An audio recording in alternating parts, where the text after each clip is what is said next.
Hello friends, my name is Shadab and welcome to the regal classes. आज हम 11th का एक छोटा सा टॉपिक करेंगे। छोटा सा नहीं, बड़ा सा टॉपिक है, बट बड़े वाले टॉपिक पर हम आएंगे बाद में। आज थोड़ा सा डिटेल सा टॉपिक है, छोटा सा टॉपिक है, देख लेते हैं। चैप्टर का नाम है एक्चुअली में फाइनल स्टेटमेंट्स।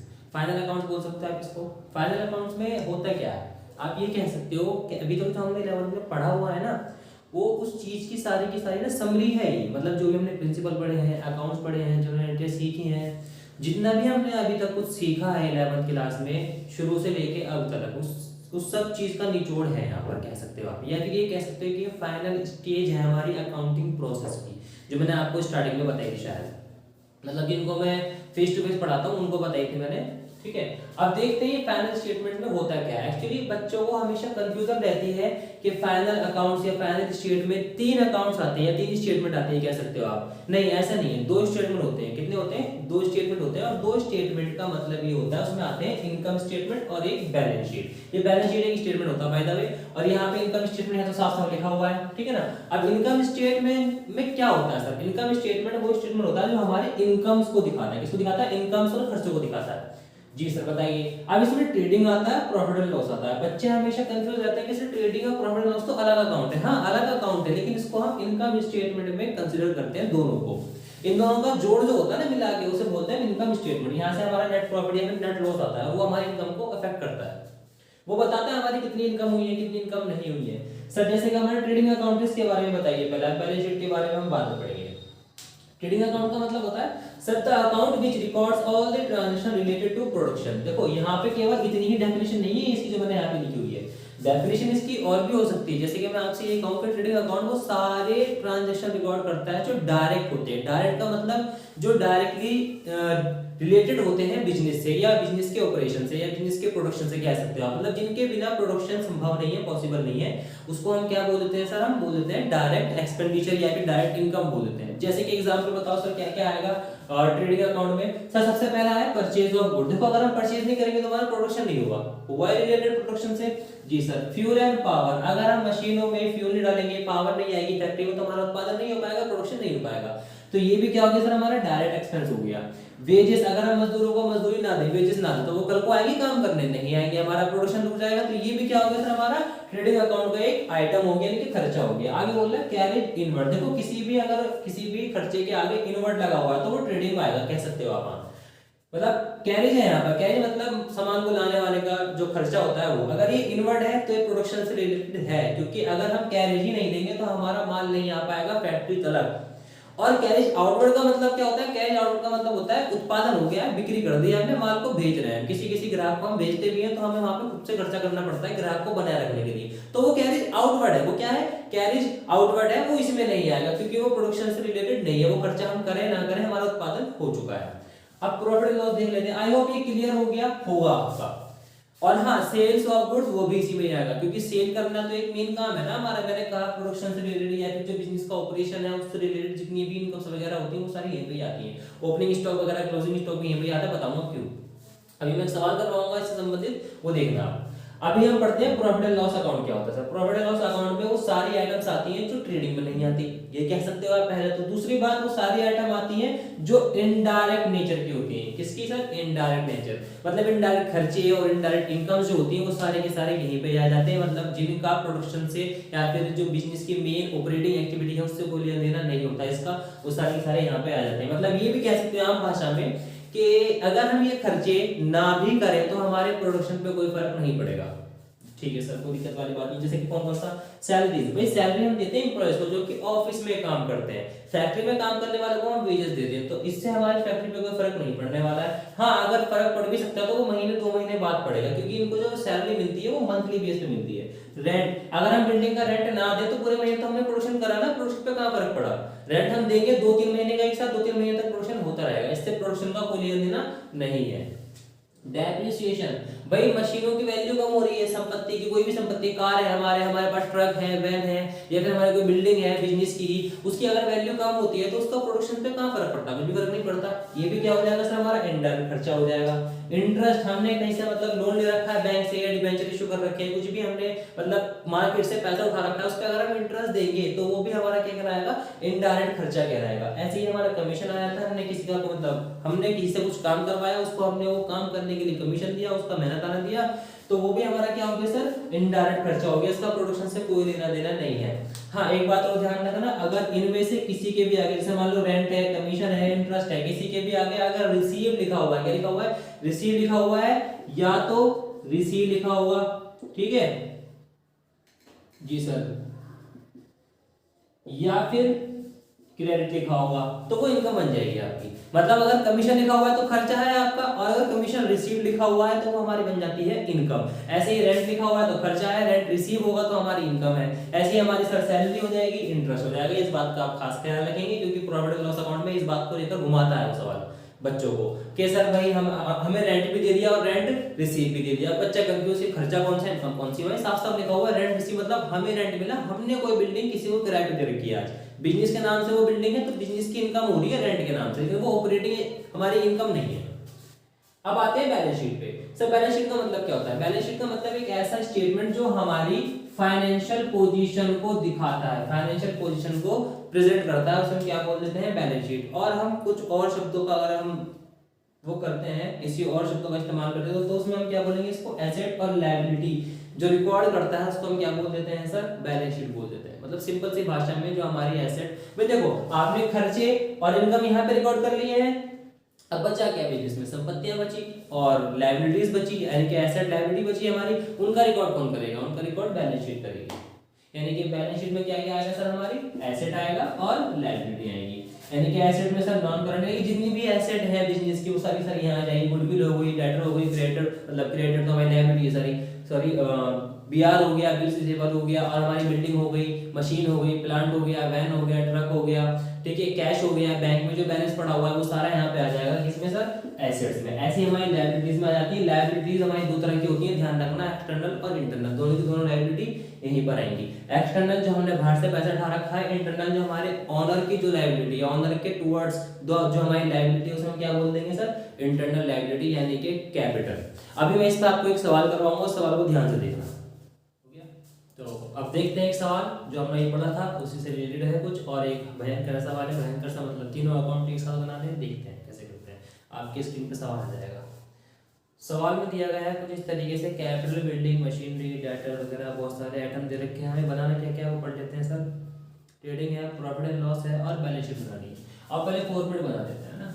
अच्छा सवाल में मतलब सवाल जो होगा वो एग्जाम में करना क्या है, आपको तीनों स्टेटमेंट एक साथ बनाने, मतलब trading account, profit and loss account और बैलेंस शीट, आपको तीनों के तीनों स्टेटमेंट और अकाउंट के फॉर्मेट एक साथ बना लेना है। उसके बाद आप सवाल को शुरू से पढ़ते हुए आएंगे और एक साथ ट्रांसफर करते हुए जाएंगे, आपका आसान तरीका है। अगर ऐसा नहीं करोगे तो आपको करना क्या होगा, आप पहले ट्रेडिंग बनाओगे, सवाल को पूरा पढ़ोगे कि भाई ट्रेडिंग की कौन कौन सी आइटम दे रखी है, फिर आप प्रॉफिट एंड लॉस बनाओगे, उसके बाद आप सवाल को दोबारा पढ़ोगे कि भाई इसमें से प्रॉफिट एंड लॉस की आइटम कौन सी है, फिर बैलेंस शीट बनाओगे, उसके बाद फिर से उसको छाटोगे। मतलब 3 बार आपको सवाल को गो थ्रू करना पड़ेगा अगर आप अलग अलग बनाते हो तो। तीनों के अकाउंट एक साथ बनाओगे, फायदे में रहोगे। जैसे कि देखो,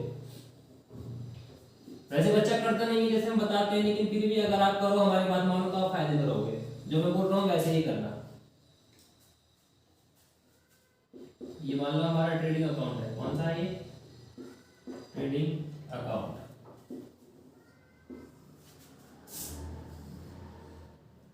ये पर्टिकुलर होता है यहाँ पर,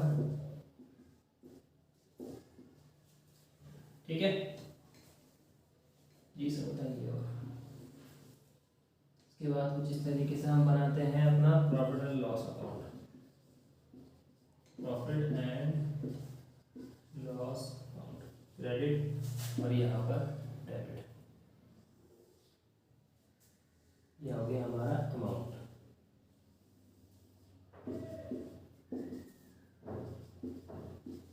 ठीक है। एंड देन आप यहाँ पर बनाओगे एक लंबा सा फॉर्मेट, प्यारा सा फॉर्मेट, किसका, हमारी बैलेंस शीट का। बैलेंस शीट का अगर आंसर आ जाए तो ये बहुत प्यारी लगती है, अगर ना आए तो यही हमारी जान का जंजाल बन जाती है। ऐसा कॉमर्स वाले मानते हैं, मतलब मैं भी कॉमर्स का हूँ, मैं भी मानता हूँ, मेरे भी जब सवाल नहीं होता तो ऐसे ही होता है, बट आ जाएगा आंसर। थोड़ा सा दिमाग लगाना होता है, बच्चे लगाते नहीं है अक्सर। ये तो इसकी खास बात है कि इसका डेबिट मतलब एसेट और लायबिलिटी साइड इक्वल आता है।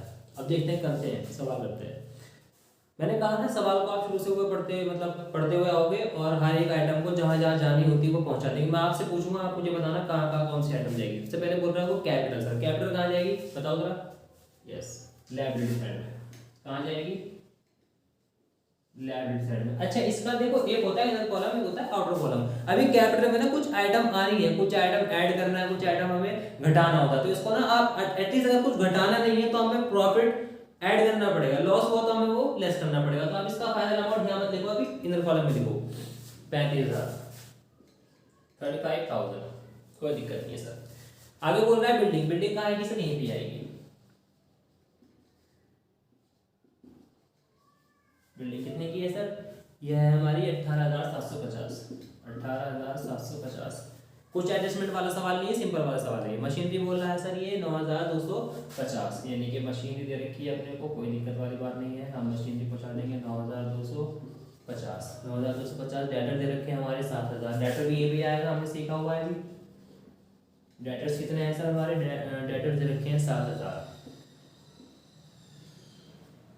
देन उसके बाद है जनरल एक्सपेंस। जनरल एक्सपेंस कहाँ जाएंगे सर? ये हमारे जाएंगे ट्रेडिंग में। अरे पागल हो गए हो, जनरल एक्सपेंस का प्रोडक्शन से कोई लेना नहीं है, ये हमारा प्रॉफिट एंड लॉस में जाएगा। कहाँ जाएगा? प्रॉफिट एंड लॉस में। अच्छा, यहाँ पे एक लाइन खाली छोड़ के चलना प्रॉफिट एंड लॉस की, याद करो, क्योंकि आपको यहाँ से ग्रॉस प्रॉफिट या ग्रॉस लॉस आएगा।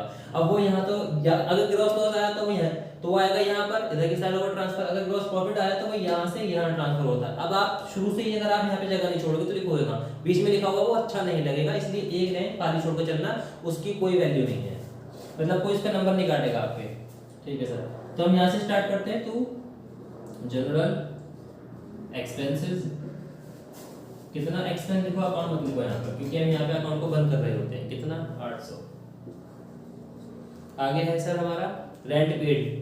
ना भी बोलता तब भी हम यहीं पे लिखते हैं रेंट पेड टू रेंट। पे कर दिया हमने, कोई दिक्कत वाली बात नहीं है। कितना है सर? 3710। ठीक है, आगे बताइए सर। Proprietors drawing. देखो ड्राइंग रखी है, मैंने बोला ना कुछ आइटम यहाँ से ऐड लेस करना पड़ सकता है। ड्राइंग्स का मतलब क्या होता है? मैंने आपको अभी बताया था पिछली वाली क्लास में, एक्चुअली 12th वाले में बताया था। ड्राइंग्स का बताया तो मैं आपको होता क्या। ड्राइंग्स का मतलब होता है कि ऐसा पैसा या फिर ऐसा अमाउंट जो आप अपने पर्सनल यूज के लिए निकाल रहे हैं। जरूरी नहीं है कि आप अमाउंट ही निकालें, कुछ आप अपना माल भी लेके जा सकते हैं। अगर बिजनेस से मान लो कुछ ऐसा काम दाम करते हैं आप जो आपके काम आने वाला है, कुछ भी प्रोडक्ट ऐसा बनाते हैं जो आप डेली यूज में इस्तेमाल कर सकते हैं, या फिर कहीं शादी में जा रहे हैं वहां आप गिफ्ट दे रहे हैं तो आपने बिजनेस से ही निकाल लिया वो माल। ऐसे लॉस को या फिर ऐसे खर्चे को बिजनेस किस नाम से रिकॉर्ड करता है? ड्राइंग्स के नाम से। अभी होगा क्या, एक प्रिंसिपल है बिजनेस एंटिटी प्रिंसिपल, उसके अकॉर्डिंग बिजनेस और जो हमारा ऑनर होता है उसके बीच में कभी भी कैश में ट्रांजैक्शन नहीं होता है। अगर बिजनेस को ऑनर से कुछ चाहिए होता है तो उसकी कैपिटल में से काट देता है, और अगर बिजनेस को ऑनर को कुछ देना होता है तो वो उसकी कैपिटल में ऐड कर देता है। जैसे कि हम प्रॉफिट वगैरह इसमें ऐड करते हैं, इसका मतलब ये होता है कि वो बिजनेस ना कैश में नहीं पेमेंट कर रहा है ऑनर को, उसकी कैपिटल बढ़ा देता है। तो अभी यहाँ पे हमें इसकी कैपिटल घटानी है क्योंकि इसने ड्राइंग निकाली है बिजनेस से। लेस कर देंगे सर। ड्राइंग्स कितनी दे रखी है हमें? ड्राइंग्स दी गई है सर हमारी 650। 650 कर दिया है सबने, कोई दिक्कत वाली बात नहीं है सर। आगे वो बोल रहा है electric charges. Electric charges sir यहाँ पे आएंगे प्रॉफिट एंड लॉस में। इलेक्ट्रिक चार्जेस कितने हैं? 190। आगे क्या बोल रहा है सर? आगे बोल रहा है कैरेज इनवर्ड। मैंने बोला था अभी कैरेज इनवर्ड कहाँ पे आएगा सर? ट्रेडिंग में आएगा। टू सर आप इतनी जगह खाली छोड़ के क्यों लिख रहे हो? क्योंकि यहाँ पे स्टॉक वगैरह कुछ मतलब कुछ ऐसी आइटम्स होती हैं जो शुरू में ही आए तो ही अच्छी लगती हैं, लेकिन वो तो आप ऊपर लिख दो, कोई दिक्कत वाली बात नहीं, कोई मना नहीं करेगा। लेकिन ऐसा होता है ना, प्रेजेंटेशन होती है कि स्टैंडर्ड प्रेजेंटेशन, तो उसमें ऊपर आता है ओपनिंग स्टॉक, उसके बाद परचेज, फिर इस तरीके से यहाँ पे डायरेक्ट एक्सपेंस आते हैं। तो मैंने एक्सपेंस को इसलिए बाद में लिखा कैरेज इनवर्ड। कितना है? यह है सर हमारा 850, 850। आगे है कैश एट बैंक। अभी मैंने आपको बताया था बैंक का कुछ भी बैलेंस होता है वो भी कहाँ आता है सर? कैश एट बैंक लिख दो या फिर बैंक के नाम से लिख दो, कोई दिक्कत वाली बात नहीं है। कितना बैलेंस है ये बताइए सर? 3,000 रुपये। बैंक में हमारे 3,000 रुपये पड़ा हुआ है। हाँ, तुम्हारे अकाउंट से ज़्यादा है सर। रिटर्न आउटवर्ड का मतलब सर, रिटर्न आउटवर्ड देखो, रिटर्न आउटवर्ड और इनवर्ड का मतलब सुन लो। बच्चे कंफ्यूज रहते हैं, अगर आपको सीधा सीधा बोल दे परचेज रिटर्न सेल्स रिटर्न तो आप समझ जाओगे, लेकिन वो बोलेगा रिटर्न आउटवर्ड और रिटर्न इनवर्ड के नाम से। रिटर्न आउटवर्ड का मतलब क्या होता है? आउटवर्ड मतलब वापस किया, आउटवर्ड मतलब बाहर गया, वापस माल बाहर गया। बाहर कब जाएगा? जब हम खरीदेंगे, यानी कि हमने खरीदा हुआ माल वापस किया, दैट मीन्स क्या है? ये परचेज रिटर्न है। अगर रिटर्न इनवर्ड बोले तो हमारे पास माल वापस आया, इनवर्ड मतलब आया हमारे पास, तो वापस कब आएगा? जब हम बेचेंगे। अच्छा, अभी यहाँ पे दे रखा है आपको परचेज रिटर्न, तो इसका क्या करना है बाद में देखेंगे, पहले हमें बताओ सर सैलरी है? हाँ सैलरीज है सर। सैलरीज कहाँ पर आएंगी? यहाँ पर आएंगी सर, टू सैलरीज। कितना है सैलरीज? सैलरी तो लिखी हमारी 1110, कोई दिक्कत वाली बात नहीं सर, आगे बताइए। उसके बाद है डिस्काउंट अलाउड, सर ये भी खर्चा यहाँ पर ही आएगा, तो डिस्काउंट अलाउड। हाँ भाई थोड़ी सी बोर्ड की कमी है इसलिए झुकना पड़ रहा है हमें यहाँ पर, 200 रुपये झुक के पढ़ाना पड़ रहा है, लिखना पड़ रहा है। स्टॉक देखो, अब मैं आपको बताता हूँ असली कहानी। दो तरह के स्टॉक होंगे आपके सवाल में, दो तरह के स्टॉक होंगे। एक तो होगा जो आपको दे रखा है ट्रायल बैलेंस, एक तो उसी में होगा आपका स्टॉक, वो होगा ओपनिंग स्टॉक यानी कि पिछले साल का स्टॉक।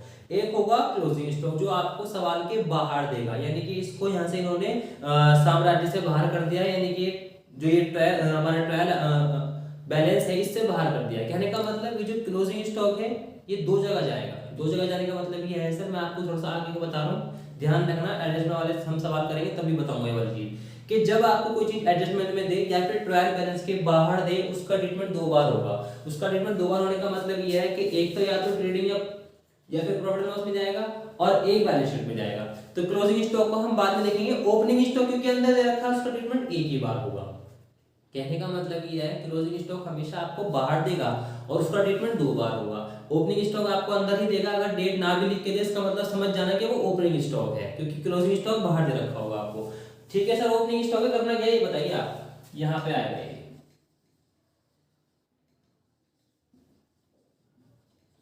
कितना है सर ओपनिंग स्टॉक हमारा, बताओ जरा, यस करो। 16,500। ठीक है सर 16,000, कोई दिक्कत वाली बात नहीं है।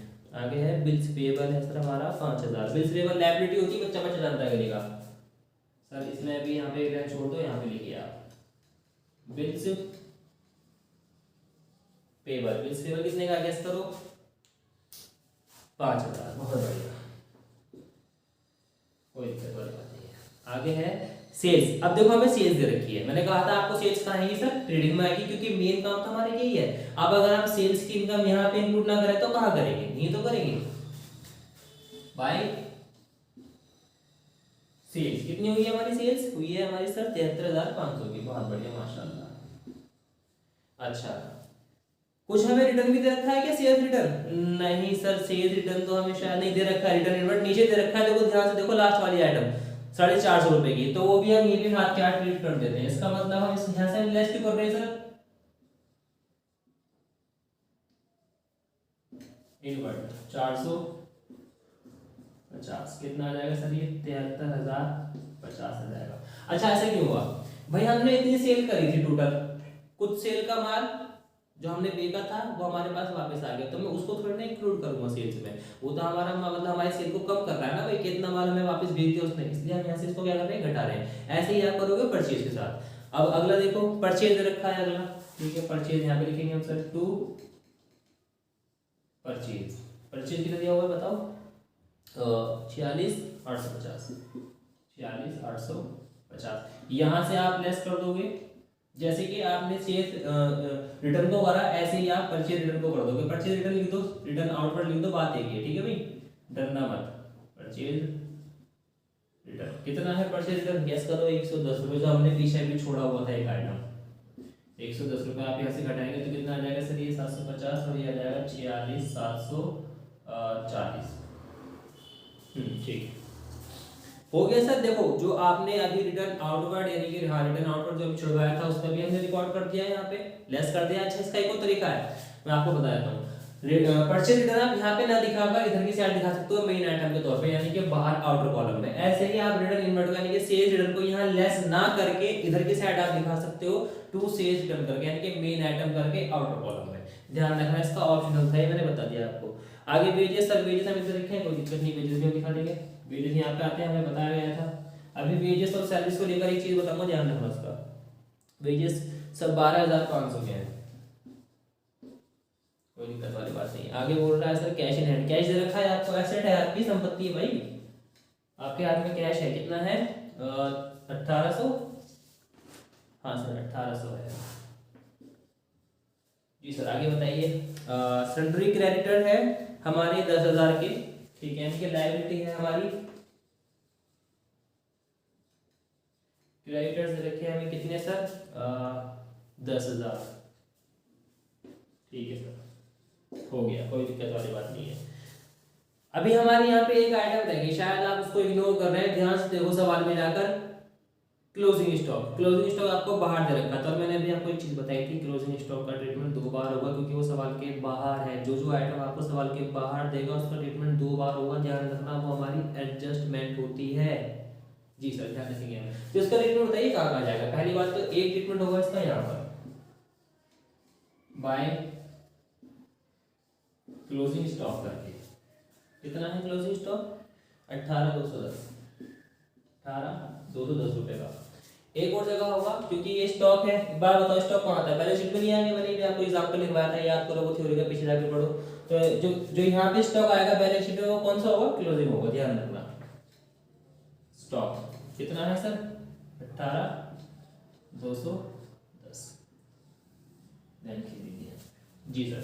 आइए अब हम इसको क्या करते हैं, टैली करते हैं, हम इसको सवाल को खत्म कर देते हैं और सवाल करने के बाद कर लेते हैं।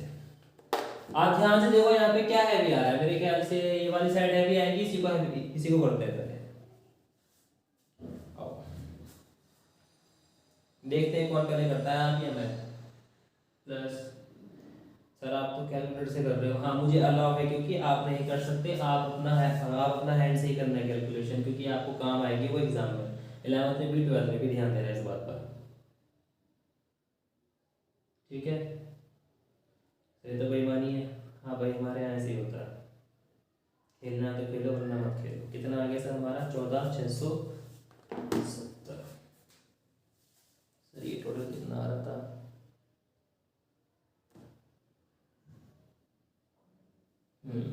क्या में 260,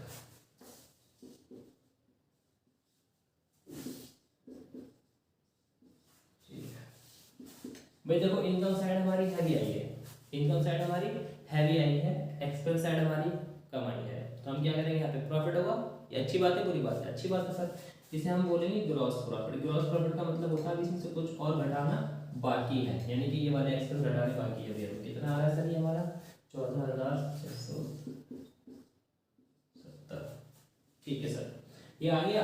अभी ग्रॉस प्रॉफिट है, मैंने कहा था इसकी क्या होगी, क्रॉस ट्रांसफर होगी सर, ये ऐसे करके यहाँ पे आएगा, इसको हम क्या बोल देंगे, बाय ग्रॉस प्रॉफिट, ठीक है सर। कितना आ रहा है 14,670, कोई दिक्कत वाली बात नहीं सर, आ गया। अब यहाँ पे हम दोबारा इसको वायरस कर देंगे, इसको भी हमें अकाउंट को टैली करना, देखो आसान रहेगा इस तरीके से अगर आप सवाल करोगे, अगर आप अलग अलग करते ना तो बहुत टाइम लगता है आपको। अभी आपने पूरा सवाल कंप्लीट कर लिया, बस अब आप तीनों अकाउंट को क्या कर रहे हो, टैली कर रहे हो एक साथ। जी sir 14,670 minus 200 minus 1110 minus 190 minus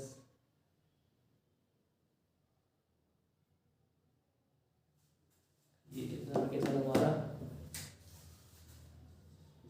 8,660, यही है ना, हाँ सर यही है 14,670, 14,670। इसे हम क्या बोल देंगे, इसे हम बोल देंगे सर नेट प्रॉफिट। अब इसमें से कुछ घटाना बाकी नहीं है, ये आपका नेट प्रॉफिट आ गया। मैंने अभी आपको बताया था कैपिटल में जाके आप कुछ ऐड करते हो, जो ऐड करने वाली आइटम है वो यही है। अगर नेट प्रॉफिट आ रहा है तो हम इसको कैपिटल में ऐड कर देंगे, अगर नेट लॉस आ रहा है तो हम उसको लेस कर देंगे। आइए जरा पहुंचते हैं वहां पर, ये हम आ गए कैपिटल में, नेट प्रॉफिट कितना है 8,660, बहुत बढ़िया सर। अब फाइनल अमाउंट हम यहाँ पर लिखेंगे और बैलेंस शीट को टैली कर देंगे। बताइए सर 35,000,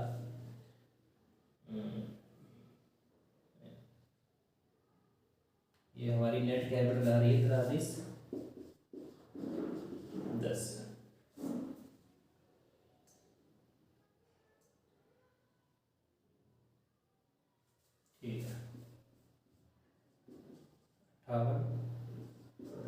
वैसे तो ये टोटल आती है, बट मैं आपके लिए ये वाली भी टोटल कर देता हूँ, वरना मैं डायरेक्ट यही लिख सकता हूँ 58 खैर इक्वल आ जाएगी, आप कर लेना। बाय द वे अब हम आपसे मिलेंगे अगली क्लास में, ठीक है। और अगला टॉपिक होगा कुछ एडजस्टमेंट वाला बताऊंगा मैं, इसमें से अगर कुछ इंपॉर्टेंट रह गया होगा जो मैंने नहीं करवा पाया मुझे बता देना कमेंट सेक्शन में। अगर आपको कुछ इंपॉर्टेंट टॉपिक हो, आपको कुछ पूछना हो, तो मैं उस पर भी वीडियो बनाने की कोशिश करूँगा। बाकी मिलते हैं अगली क्लास में, और लाइक कर देना, कमेंट कर देना, शेयर कर देना।